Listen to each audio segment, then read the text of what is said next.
Hello दोस्तों, स्वागत है आपका जावास्क्रिप्ट मास्टर क्लास में, जहां हम जावास्क्रिप्ट के बारे में बात करते हैं। और आज का टॉपिक है द स्विच।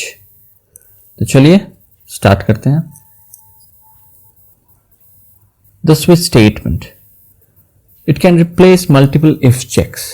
तो स्विच स्टेटमेंट का यूज होता है मल्टीपल इफ एल्स स्टेटमेंट्स को रिप्लेस करने के लिए। अगर आपने मेरे पिछले वीडियोस को देखा होगा तो आपने देखा होगा किस तरह से अगर हम इफ एल्स को बार बार यूज करते हैं तो वो काफी कोड बड़ा हो जाता है और वो देखने में भी उतना अच्छा नहीं लगता है। अगर उसको डिबग करने या कोई प्रॉब्लम आ जाए तो उसको खोजने में, उस चीज को, एरर को खोजने में आपको काफी प्रॉब्लम हो सकती है मल्टीपल इफ एल्स में। तो उस प्रॉब्लम को सॉल्व करने के लिए और कोड को एक डिस्टिंक्टिव वे में कंपैरिजन करने के लिए वैल्यूज में हम स्विच स्टेटमेंट का यूज करते हैं। ये ना ही सिर्फ कोड को अच्छा बनाता है देखने में, बट काफी कुछ एरर आ जाए, कुछ प्रॉब्लम्स आ जाए तो उसके डिबगिंग में भी काफी हेल्प करता है। तो ये काफी इंपॉर्टेंट स्टेटमेंट है द स्विच स्टेटमेंट। और अगर आपके पास मल्टीपल इफ एल्स का प्रोविजन है यूज करने का, so it's better to use this one.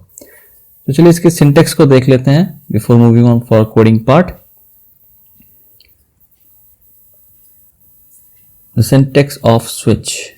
देखिए स्विच की स्टार्ट होती है स्विच कीवर्ड से, फिर हम ब्रैकेट में x की वैल्यू को यहाँ कंपेयर करते हैं, जिस वैल्यू को हमें कंपेयर करनी है x की। देन वो कर्ली ब्रेसेस ओपन हो जाती है और केस कीवर्ड का यूज किया जाता है स्विच में।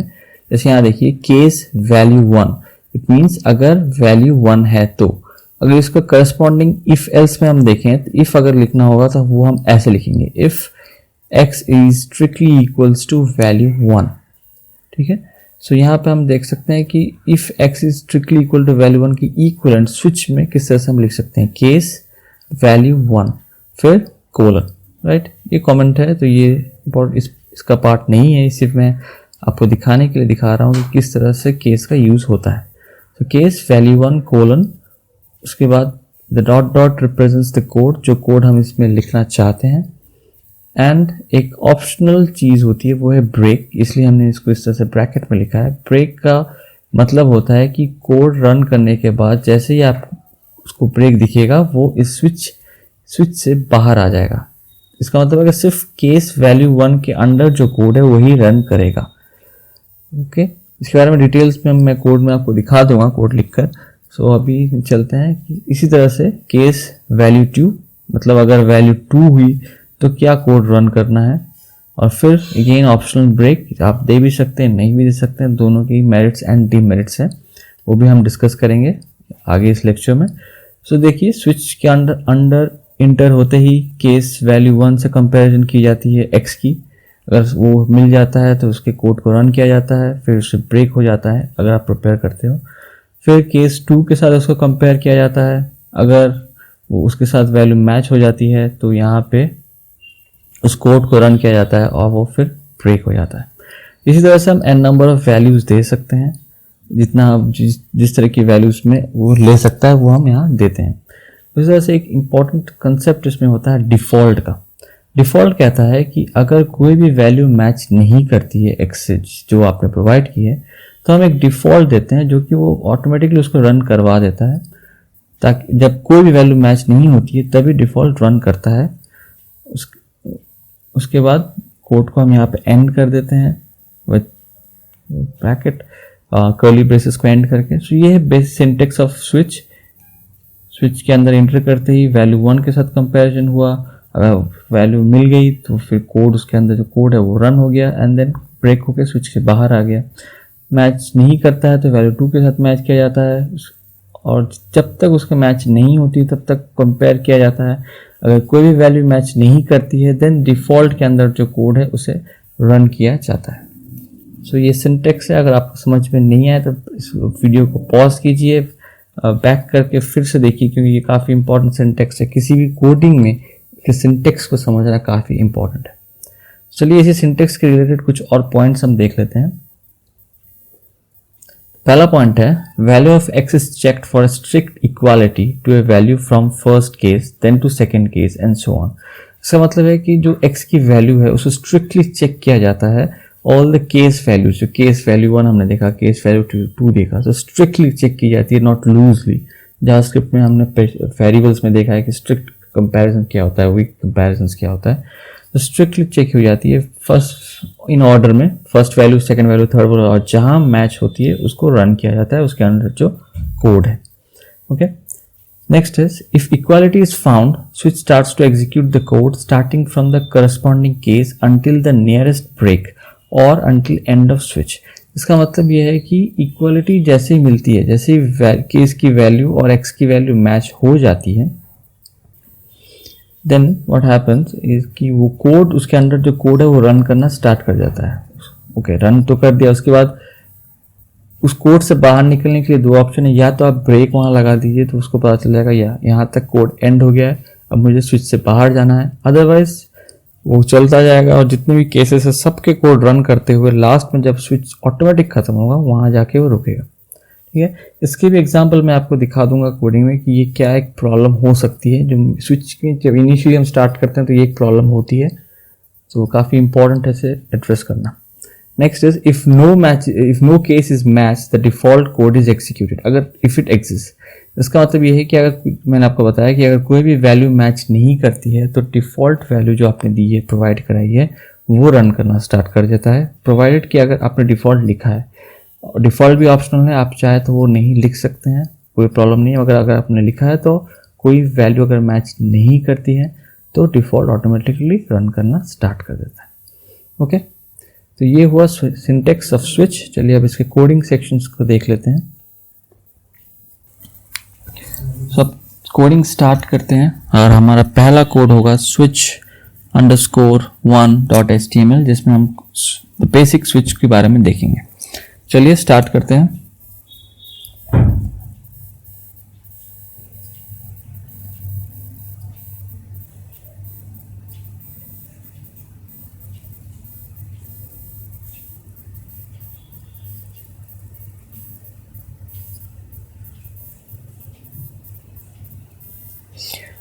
तो ये हमारा हो गया कोड, तो जो हमारा आउटर बेसिक चीज़ हमें ज़रूरत पड़ती है, डॉक टाइप HTML टैग, उसके अंदर बॉडी टैग, उसके अंदर स्क्रिप्ट टैग, एंड नाउ हमारा मेन कोड। हमने एक वेरिएबल लिया है a, जिसकी वैल्यू है 2 + 4 that is 6, and now we are placing it, उसको हम डाल रहे हैं स्विच के अंदर। तो स्विच कंपेयर करेगी वैल्यू ऑफ a की वैल्यू को डिफरेंट केसेस से। तो आइए देखते हैं ये क्या होता है, किस तरह से हम इस कोड को लिखते हैं।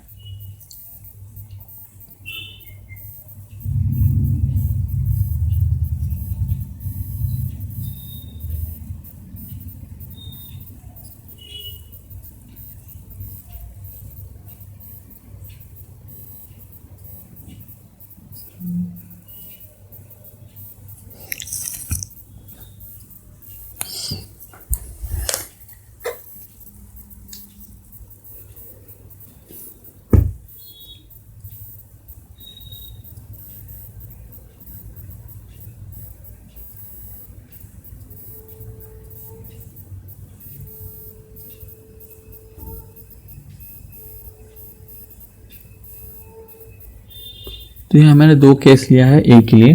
a की वैल्यू अगर 2 आई तो हमें क्या अलर्ट मिलेगा, a की वैल्यू अगर हमें 3 आती है तो हमें क्या अलर्ट मिलेगा। ठीक है, तो मैं इसे थोड़ा चेंज करूँगा, मैं लिखूँगा केस 2, केस 3, अलग अलग केस के लिए। चलिए देखते हैं। राइट, केस 2 के लिए केस 2 वर्किंग, केस 3 के लिए केस 3 वर्किंग। राइट,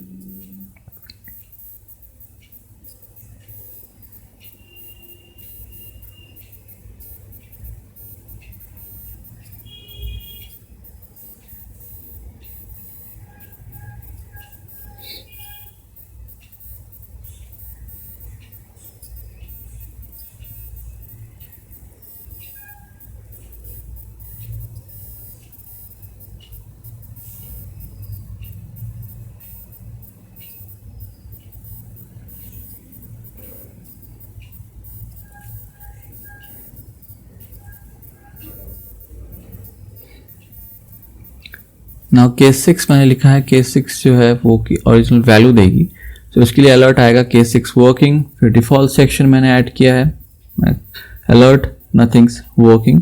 तो ये हमारा बेसिक स्टार्टिंग कोड हो गया।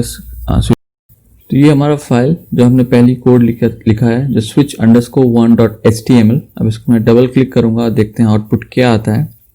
यह आउटपुट है केस 6 वर्किंग, जो कि करेक्ट आउटपुट है क्योंकि केस 6 है, 2 + 4 = 6, तो केस 6 ही रन करना चाहिए, वो इसने रन किया। तो इस तरह से स्विच केस को लिखा जाता है। अब मैं आपको दिखाऊंगा कि करस्पॉन्डिंग इफ एंड एल्स इसका किस तरह से लिखा जाएगा। अब इस कोड में हम देखेंगे कि ब्रेक कितना इंपॉर्टेंट होता है किसी भी स्विच केस में। ओके, सो कोड का नाम, फाइल का नाम है switch_break.html। यहाँ पे मैं आपको दिखाऊंगा कि importance of break in switch. Okay, तो चलिए देखते हैं।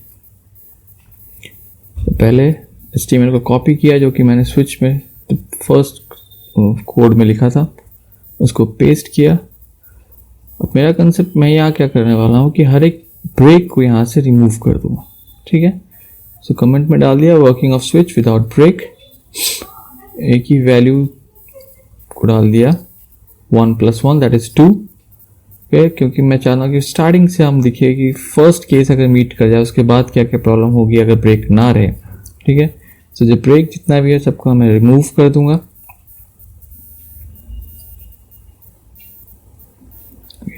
फिर इट्स बीन रिमूव्ड। अब इसको रन करके देखते हैं कि अगर a = 2 आता है जो कि केस 2 है, तो क्या आउटपुट होना चाहिए। बस अगर इनिशियली में सब में ब्रेक था तो इसलिए स्टॉप हो जा रहा था जैसे ही उसको वो ब्रेक मिल रहा था, बट इस केस में कोई भी ब्रेक नहीं है। सो आउटपुट जो हमें होना चाहिए कि 4 अलर्ट हमें मिलने वाले हैं, case 2 working, case 3 working, case 6 working and nothing's working. ठीक है, चलिए इसको देख लेते हैं कि आउटपुट एग्जैक्टली यही है या नहीं। तो ये मेरा फाइल switch_break, इसमें फाइल, इसमें मैं करूंगा डबल क्लिक करते ही खुल गया। Okay, case 2 working. ठीक है, पहला केस मेरा यही है, क्यों केस a = 1 + 1 2, तो केस 2 वर्किंग। ठीक है, कोई ब्रेक नहीं है तो it will stop and will come to case 3 working. Okay,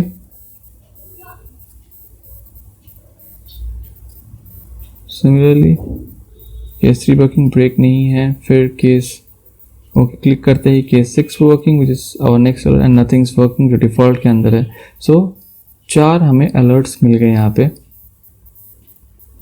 right, सो यही प्रॉब्लम होती है जब हम ब्रेक को स्किप कर जाते हैं, तो जितने भी नीचे रहने वाले अलर्ट्स हैं या कोड है जो भी है वो सब एग्जीक्यूट होना शुरू कर जाते हैं, जो कि is not good for our code को हमें शायद वो ज़रूरत नहीं है, वो रन करना शुरू कर जाएंगे। कैसा एरर आएगा जो हमें पता नहीं चलेगा। ठीक है, तो मैंने केस 3 के अंदर अब अलर्ट डाल दिया है, देखिए ब्रेक डाल दिया है। तो केस 2 वर्किंग प्रिंट होना चाहिए, केस 3 वर्किंग प्रिंट होना चाहिए, उसके बाद ब्रेक मिल गया, तो इट विल स्टॉप दे, वहीं स्टॉप हो जाना चाहिए। चलिए देखते हैं। ओके, क्लिक करते ही देखिए स्टॉप हो गया। इसका मतलब ब्रेक जैसे ही मिलता है वो वहीं पे स्टॉप हो जाता है। ओके, अब मैं इसको सबके अंदर ब्रेक डाल दूंगा क्योंकि मुझे ऐसा ही ज़रूरत है कि हर केस के अंदर ब्रेक आए, एक केस की वजह से दूसरे केस को प्रॉब्लम नहीं होनी चाहिए। दिस इज द बेसिक फंडा of this working of the switch. ठीक है,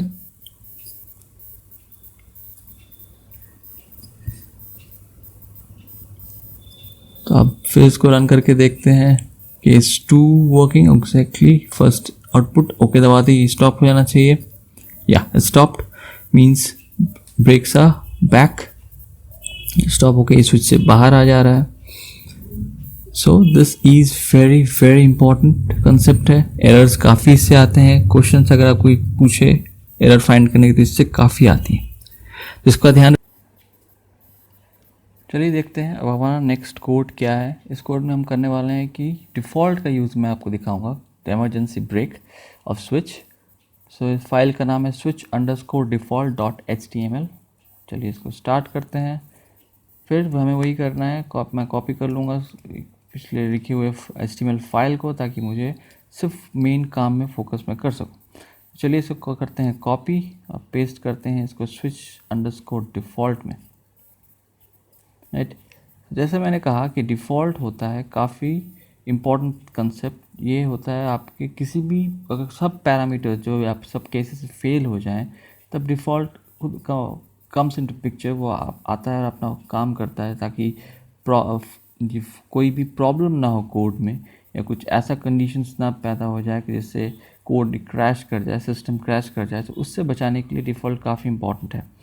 यहाँ पे मैं आपको दिखाऊंगा कि सपोज़ ये एक कोई भी मून लॉन्चर है या कोई भी चंद्रयान है, कुछ भी है उस तरह में, कुछ सब वैल्यूज़ वहाँ ना हो, तब डिफ़ॉल्ट में हम क्या कर सकते हैं कि मिशन को अबॉर्ट कर सकते हैं और स्पेसक्राफ्ट को वापस अर्थ में ला सकते हैं। इस तरह के कुछ कोड है, सपोज समझ लीजिए।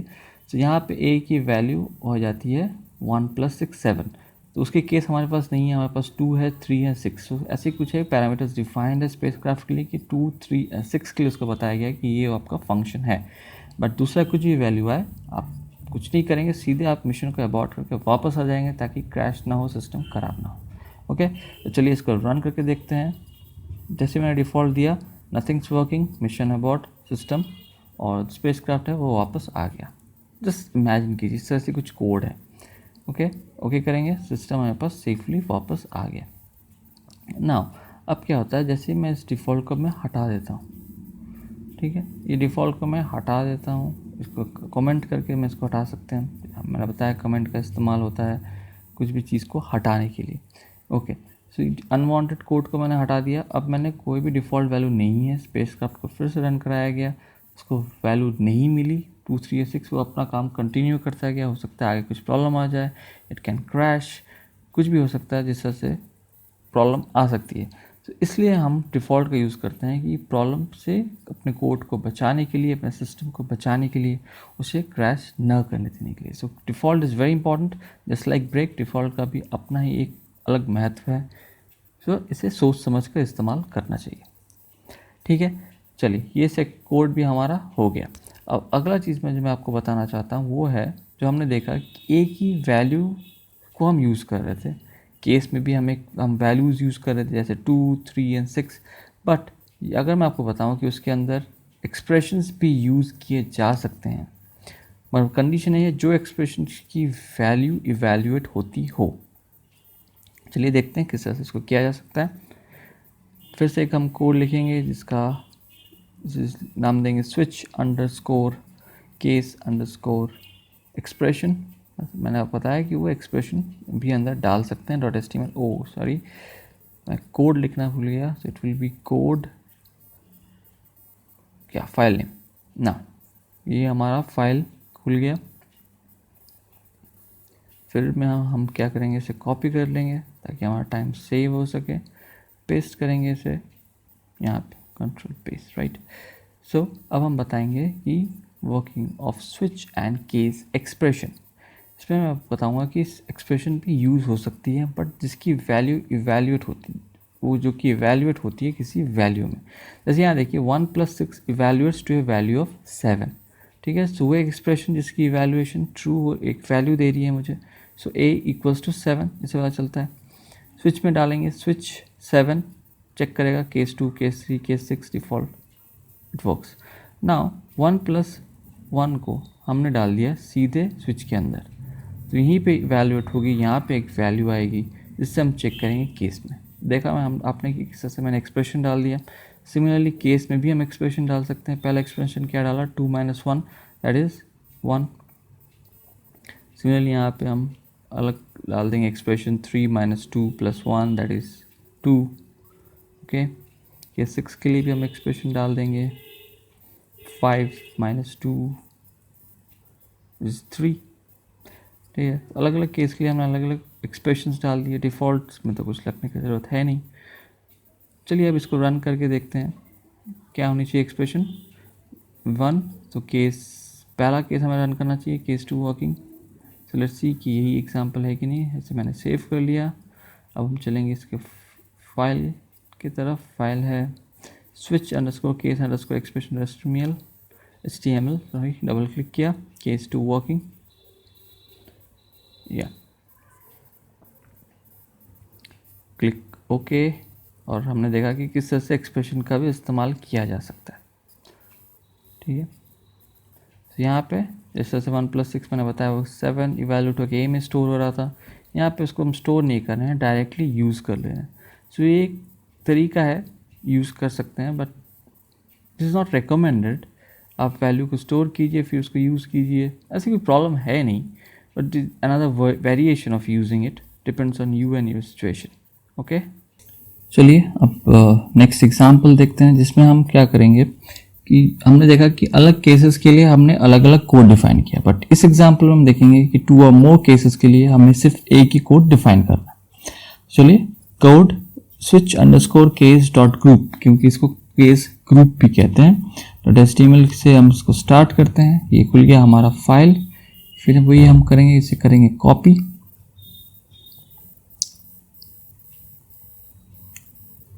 यहाँ कर दिया पेस्ट। ठीक है, सो देखते हैं अलग अलग वैल्यूज के लिए कि रन करता है किस तरह से। a = 3, a की वैल्यू मैंने रखी है 3। अब मुझे क्या करना है, केस 3 जो है वो एक, इसके अंदर एक और एक केस डालना है, केस 2 के अंदर मैं केस डाल रहा हूँ, केस 4। देखिए, केस 2 के लिए पहले था कि सिर्फ अलर्ट देगा केस 2 वर्किंग। अब क्या कर रहा हूँ, केस 4 और केस 2 के लिए सेम अलर्ट देगा, सेम लाइन ऑफ कोड काम करने वाला। इंपॉर्टेंट चीज़ है ध्यान रखने के लिए कि दो बार कोड नहीं रन करेगा। अगर 2 आया तब भी कोड रन करेगा यही, 4 आया तब भी ये रन करेगा, बट एक बार रन करेगा। ओके, सिमिलरली केस 3, केस 5 के लिए ऑड नंबर प्रिंट होगा, अलर्ट होगा, right. Default nothings working, mission abort. करते हैं थोड़ा चेंज, राइट, स्ट्रेंज नंबर। तो समझ में आ गया क्या होता है कि केस 2, केस 4 के लिए सेम कोड, केस 3, केस 5 के लिए सेम कोड, दोनों में से कोई भी एक आता है सो उसका करस्पॉन्डिंग कोड रन करेगा। ठीक है, इसको मैं अलग अलग एग्जाम्पल्स में आपको समझाऊंगा कि क्या होता है। तो अभी एक ही वैल्यू है 3, सो आउटपुट क्या आना चाहिए, आउटपुट आना चाहिए ऑड नंबर। एग्जैक्टली एक ही बार रन होगा, so output should be odd number. तो इसको अभी पता चल जाएगा कि कैसे इसको रन किया जा सकता है। ठीक है, सिमिलरली 2 और 4 को मैंने एक कर दिया, 3 और 5 को हमने एक कर दिया। चलिए अब देखते हैं कि ये रन किस तरह से करता है। ओके, डिफॉल्ट की वैल्यू होगी स्ट्रेंज नंबर, इसको मैंने कर दिया सेव। अब हम देखेंगे where is my file, file is switch_case_group, right. Value 3 है तो should be odd number. Okay, इसको मैंने किया डबल क्लिक, आउटपुट आई ऑड नंबर। ओके, देखिए परफेक्ट एग्जांपल, जैसे मैंने ओके क्लिक किया, स्टॉप्स, एक ही बार रन की, 2 बार नहीं। अब मैं ए की वैल्यूज को थोड़ा चेंज करूंगा, इज a+2 जो कि है वैल्यू 5, फिर से आना चाहिए अलर्ट ऑड नंबर। रिफ्रेश करके देखते हैं, सही एग्जांपल सही है, ऑड नंबर। ओके, चलिए अब फिर से एक एग्जांपल हम देखेंगे, ए की वैल्यू 3+1 करके देखते हैं, which is 4। Now the alert should be even number, क्योंकि 2 और 4 के लिए हमारा कोड सेम है, तो हम जाएंगे और फिर इसको रिफ्रेश मारेंगे, या इवन नंबर। सो इस तरह से स्विच के अलग अलग केसेस को हम एक साथ ग्रुप कर सकते हैं, जिसे हम स्विच ग्रुपिंग, केस ग्रुपिंग कहते हैं इन स्विच। तो ये काफ़ी इंपॉर्टेंट कंसेप्ट है। यहाँ पे भी देखिए ब्रेक की ज़रूरत हमने नहीं रखी है, क्योंकि 2 के अंदर कोई ब्रेक नहीं रखा है, 4 के बाद रखा है। तो देखिए ब्रेक का यूज़ किस तरह से करना है, ये एक्सपीरियंस के साथ और करते करते आपको पता चल जाएगा, और डिपेंड करता है सिचुएशन क्या है। अब हम चलेंगे अपने आखिरी एग्जाम्पल की तरफ, जो हमें बताएगा कि टाइप किस तरह से मैटर करता है स्विच केस में। टाइप होती है कि वेरिएबल किस तरह का है, वो इंटीजर है, वो स्ट्रिंग है, या क्या है। इसको हम टाइप के अंदर जो मैंने डिस्कस किया है पिछले वीडियोस में। तो देखते हैं कि स्विच में इसका क्या प्रभाव पड़ता है।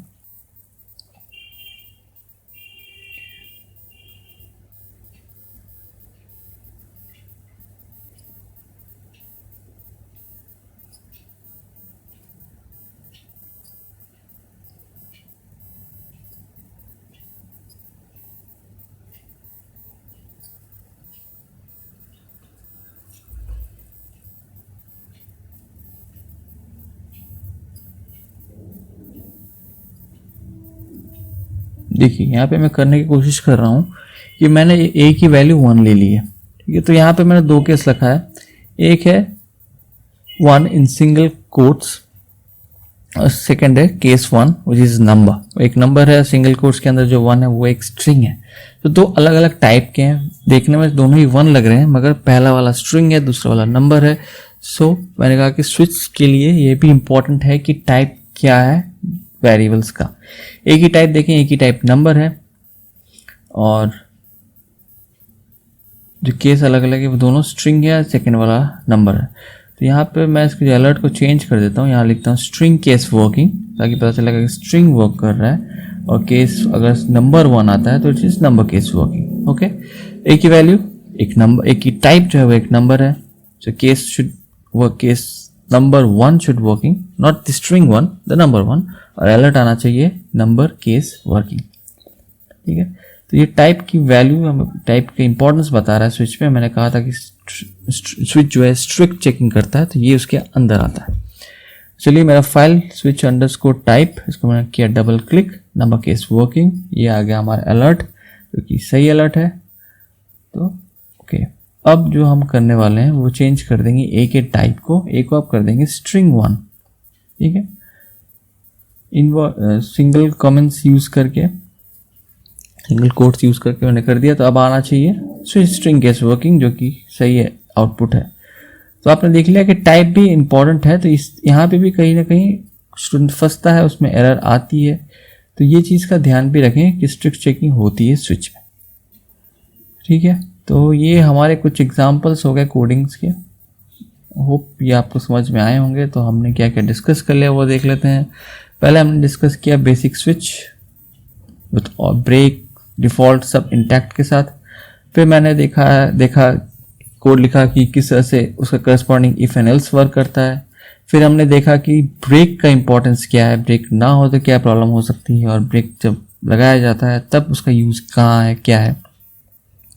फिर हमने डिफ़ॉल्ट का यूज़ को देखा कि हाउ डिफ़ॉल्ट वर्क्स, और नहीं होने से क्या प्रॉब्लम हो सकती है। फिर हमने केस एक्सप्रेशंस के बारे में देखा कि केस और स्विच में हम सिर्फ वैल्यू यूज़ किए बिना से एक्सप्रेशन से भी काम ले सकते हैं। फिर हमने केस ग्रुप देखा कि जब हमने अलग अलग केस को एक साथ क्लम करके दो या 3 के लिए सेम कोड इस्तेमाल किया, ये इंपॉर्टेंट है। आखिर नेक्स्ट जो लास्ट में हमने देखा स्विच टाइप की, टाइप भी इंपॉर्टेंट है जावास्क्रिप्ट के स्विच में।